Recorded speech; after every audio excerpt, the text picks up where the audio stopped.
आता मराठी माणसाला दुहीचा शाप हा इतिहासापासून आहे. शिवाजी महाराजांच्या काळात सुद्धा तो होता, पेशव्यांच्या काळात सुद्धा होता. भांडणं होतात, फूट पडते आणि नंतर आपलीच माणसं आपल्या विरुद्ध उलटतात. तसेच एकनाथ शिंदे उलटलेले आहेत. बाळासाहेबांनी उभारलेल्या शिवसेनेला कलंक लावण्याचं काम एकनाथ शिंदेनी केलं जेव्हा ते शिवसेना फोडून बाहेर पडले. त्यांना तात्पुरते फायदे होत आहेत, नाही असं नाही. आता किती जागा मिळाल्या एकनाथ शिंदेना मुंबईमध्ये? फक्त 27. त्यासुद्धा भाजपची मतं त्यामध्ये नसती तर मिळाल्या नसत्या. भाजपच्या मतांवर त्या मिळालेल्या आहेत, ते लक्षात घ्या.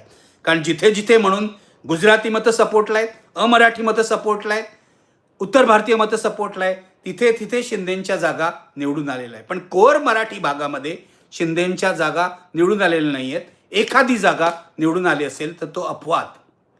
म्हणजे दुहीचा शाप जो आहे मराठी माणसाला इतिहास काळापासून, तो दुहीचा शाप यावेळेला सुद्धा मराठी माणसाला भोवलेला आहे. शिंदेनी हे काम केलेलं आहे भाजपच्या मदतीचं. याचं कारण शिंदेना भाजपने खुली छूट दिली ठाण्यामध्ये आणि कल्याण डोंबिवलीमध्ये.